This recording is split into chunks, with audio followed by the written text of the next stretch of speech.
प्यारे मित्रों, गाथा की अगली कड़ी में हम लोग देखेंगे कि सत्यवती अब हस्तिनापुर में प्रवेश पा चुकी है और आगे क्या क्या होता है। तो रथ चला तो सत्यवती ने पहली बार दृष्टि उठाकर देवव्रत को देखने का प्रयत्न किया। यह कौन पुरुष है जो अपने जीवन का मूल्य देकर अपने वृद्ध पिता का सुख खरीद कर ले जा रहा है। आगे आगे दो अश्वरोही दौड़े जा रहे थे। कदाचित वे हस्तिनापुर में पूर्व सूचना देने के लिए जाने वाले धावक थे। उनके पीछे देवव्रत का रथ था, उसके पीछे दो और रथ थे और तब वह रथ चल रहा था जिसमें सत्यवती बैठी हुई थी। रथ के पीछे अनेक अश्वरोही दौड़ रहे थे। जाने वे रथ की रक्षा के लिए थे या मात्र उनका पीछा करने के लिए थे, या शायद राजा लोग मानते थे कि उससे उनकी शोभा बढ़ती है। पर सत्यवती को तो ऐसा ही लग रहा था जैसे उसके ग्राम के बच्चे किसी बड़े वाहन को देखकर खेल खेल में ही उसके पीछे दौड़ने लगते थे। सत्यवती नहीं जानती थी कि इसमें किसका क्या पद है। पिछली बार जब स्वयं हस्तिनापुर के राजा शांतनु आए थे तभी इसी प्रकार का जमघट लगा था उसके गांव में। तब पहली बार उसने मंत्री, अमात्य, सेनापति और जाने ऐसे ही कितने नए नए शब्द सुने थे।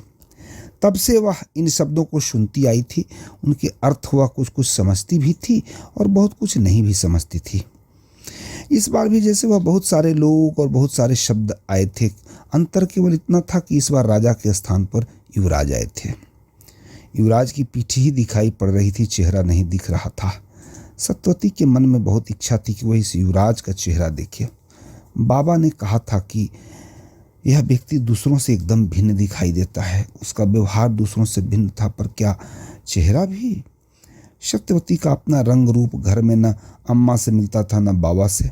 बाबा ने बताया था कि मछलियां पकड़ने के लिए गए हुए कुछ निषादों को वह यमुना की धारा में बहती हुई मिली थी। उसका रूप, रंग और वस्त्र इत्यादि देखकर बाबा को विश्वास हो गया था वह किसी क्षत्रिय राजा की संतान थी। उसके वस्त्र, उसके बहकर आने की दिशा और विभिन्न राज परिवारों के विषय में सुनी सुनाई चर्चाओं के आधार पर बाबा यह अनुमान ही लगाते रह गए थे कि वह किस राज की राजपुत्री ही है, पर उसके माता पिता का कोई निश्चित प्रमाण नहीं मिलता था और बाबा को उसके राजकुमारी होने का कोई लाभ नहीं हुआ था। धीरे धीरे बाबा के मन में यह स्पष्ट हो गया था कि यदि यह पता लगा भी ले कि सत्यवती किसकी पुत्री है तो भी वे उस राजा को शायद सौंप न पाए।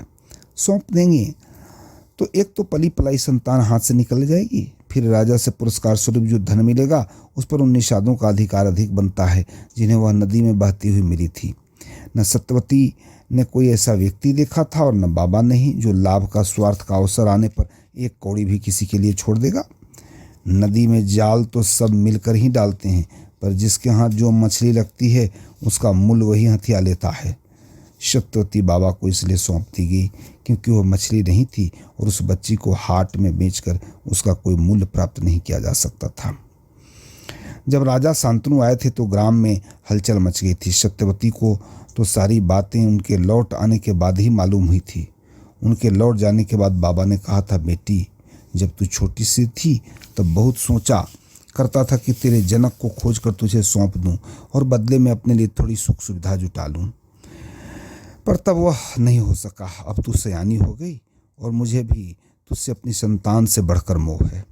अब तो तू पराये घर जाएगी ही, पर बेटी के रूप में नहीं, पत्नी और पुत्रवधू के रूप में। बेटी को ससुराल के लिए विदा करते हुए माँ बाप अपनी सुख सुविधा का ध्यान नहीं करते। उस समय तो वे बेटी का ही सुख सुविधा देखते हैं। सत्यवती चुपचाप बाबा को देखती रह गई थी। तू राजा के घर से विदा होती बेटी तो किसी युवराज से ब्याही जाती और ससुराल में राज रानी बनती। तेरा पुत्र बड़ा होकर राजा बनता। बाबा ने कहा था, पर तू इस असहाय दासराज के घर से विदा होगी, इसलिए तेरा स्वयंवर नहीं हो सकता। हम तो मछली बेचने वाले हैं बेटी। अपनी ओर से तो प्रयत्न करेंगे कि मछली महंगी से महंगी बिके, पर बेचनी तो उसी भाव में पड़ेगी जिस भाव का ग्राहक मिलेगा। मछली का भाव वही होता है बेटी जिस भाव से ग्राहक खरीद दे। मैं समझी नहीं बाबा, सत्यवती ने कहा था। मेरी दृष्टि में तेरा मूल्य बहुत ऊंचा है सत्यवती, बाबा ने कहा था। मेरा बस चले तो सारे संसार में सबसे सुंदर और बलिष्ठ क्षत्रिय राजकुमार को मैं तेरा वर चुनूं, और लोग हमारी पहुंच से परे हैं बेटी। भाग्य से आज राजा शांतनु तेरा हाथ मांगने आए हैं। सत्यवती ने दासराज की ओर देखा था, जिसे पूछ रही थी, कौन शांतनु? हस्तिनापुर के राजा कुरुराज शांतनु। सत्यवती की दृष्टि झुक गई। इस विषय में क्या कहती बाबा से? उनका वय तुमसे बहुत अधिक है पुत्री, तुम्हारी तुलना में उनको वृद्ध ही कहा जाएगा। सत्यवती कुछ नहीं बोली थी। मैं इस सौदे में से अधिक कामना चाह रहा हूँ बेटी। बाबा ने कहा था, मैंने उनसे कहा कि यदि वे वचन दें कि उनके पश्चात तुम्हारा पुत्र हस्तिनापुर का राजा होगा तो मैं तुम्हारा विवाह उनके साथ कर सकता हूँ। इस सारे सौदे में सत्यवती क्या कहती? बाबा ही कहते गए। जैसे वैसे तो झूठ बोलने में किसी का क्या खर्च होता है। राजा कह दे हाँ, सत्यवती का पुत्र ही उसके बाद राजा बनेगा, और वह उसे राजा न बनाए तो क्या कर लेगा? सबसे बड़ी बात तो यह है बेटी, दासराज का स्वर कुछ धीमा हो गया, कि पुत्र तो राजा बनेगा पिता के देहांत के बाद।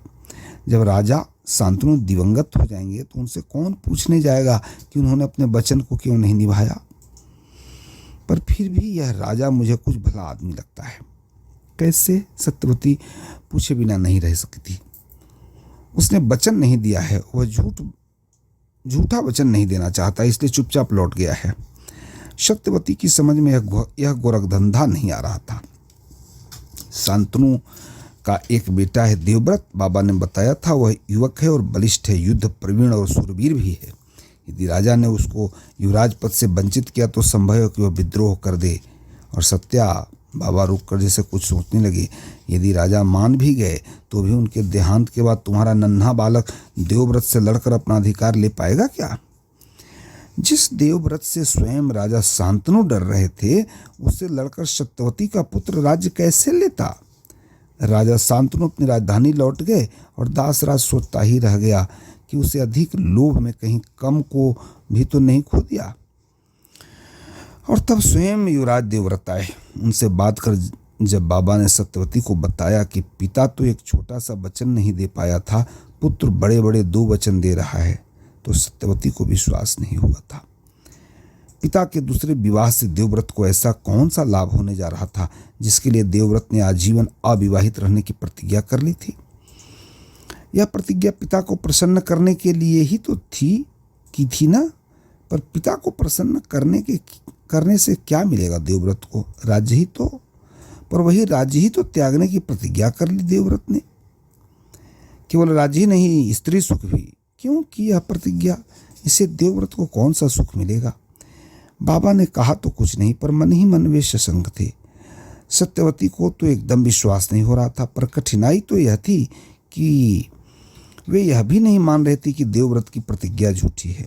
यदि देवव्रत वह सब कुछ नहीं करना चाहता था तो कुछ वह कह रहा था जो उसके लिए कहीं अधिक सरल था कि वह प्रतिज्ञा करता ही नहीं। झूठी प्रतिज्ञा को तोड़कर कलंकित होने से तो अप्रतिज्ञा अधिक सरल थी।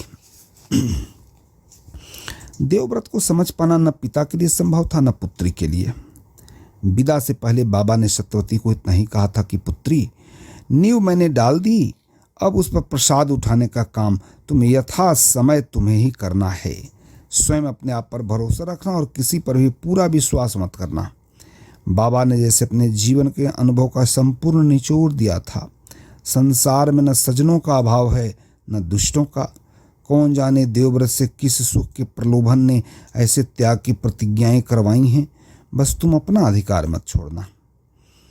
पिता के अनुभव के सामने सत्यवती क्या कहती? उसे जीवन का अनुभव ही क्या था और मनुष्य की परख ही कितनी थी। मनुष्य से अधिक तो मछलियाँ ही को ही पहचानती थी, और मछलियों का तो नियम ही था, बड़ी मछली छोटी मछली को खा जाती है। पर मनुष्य में सत्यवती सोचती है तो उसे लगता है कि मनुष्य के विषय में कोई एक सिद्धांत नहीं बनाया जा सकता। मानव समाज में भी अधिकांश मत्स्य न्याय ही चल रहा है। अपने से छोटे को खाकर ही लोग बड़े बनते हैं शायद। अब शांतनु भी तो देवव्रत को खा ही रहे हैं, पर मनुष्यों में बड़ी मछलियाँ छोटी मछलियों की रक्षा करती भी देखी गई हैं। जिसका जो अनुभव हो, और सत्यवती को अपना अनुभव नहीं भूलता। पहले तो अन्य निषाद कन्याओं के समान सत्यवती भी मछली व्यवसाय में ही लगा दी गई थी। कभी कभी मछलियाँ पकड़ने भी जाती थी, पर अधिकांश उसका काम पकड़कर लाई गई मछलियों को संभालना ही था। वह मछलियों के इतने निकट रही थी कि मछलियों की इतने बीच रही थी कि उसके वस्त्रों ही नहीं, उसके अंग में भी जैसे मछली की गंध समा गई थी। और कोई कहता स्वयं अपने आप से भी गंधाने लगी थी। वह स्वयं अपने आप को मत्स्य गंधा मानने लगी थी। तब बाबा ने मछलियों का काम उसे छुड़वा दिया था, उसे धर्मार्थ नाव पर भेज दिया था। यमुना को पार करने के लिए दिन भर यात्री आया जाया करते थे। निषादों की असंख्य नौकाएं दिन भर चलती रहती थी, पर बाबा ने सत्यवती को यात्रियों की वैसी किसी नाव पर नियुक्त नहीं किया था जो शुल्क लेकर यात्रियों को नदी पार कराती थी। ऐसी किसी नाव पर अपनी असाधारण सुंदरी युवती पुत्री को नियुक्त करना दासराज को अच्छा नहीं लगा था। उन नौकाओं में भिन्न भिन्न प्रकार के लोग आते जाते थे। साधारण यात्रियों के साथ धनी व्यापारी भी आते थे। देश विदेश घूमे हुए लोग आते थे। उनके पास धन का आकर्षण था, चतुराई भरी बातों का माया जाल था। सत्यवती अभी नादान थी, जीवन तथा लोगों को अच्छी तरह समझती नहीं थी। ऐसे ही किसी प्रलोभन के भ्रम जाल में फंस जाएगी तो जाल में फंसी मछली का कष्ट पाएगी। दासराज ने अपनी प्रिय पुत्री को धर्मार्थ नौका पर नियुक्त किया था। यमुना के तट पर अनेक ऋषियों के आश्रम थे, तपस्वियों के तपोभूमियाँ थीं। साधु सन्यासी ऋषि मुनि सिद्धि साधक आते जाते रहते थे। उनसे नदी पार कराने का क्या शुल्क लेना, उनके पास शुल्क देने के लिए होता भी क्या था? वन के कंदमूल फल, उनसे अधिक तो स्वयं निषादों के पास ही बहुत कुछ था। उन तपस्वियों को धर्मार्थ नौका पर ही नदी पार कराई जाती थी। उसे धर्मार्थ नौका पर नियुक्त की थी दासराज ने सत्यवती को। तपस्वी नारी सौंदर्य से उदासीन थे, धर्म रहेगा और युवती सत्यवती पुरुष की दृष्टि से सुरक्षित भी रहेगी। आगे की कथा अगले अध्याय में कही जाएगी। थैंक यू, धन्यवाद।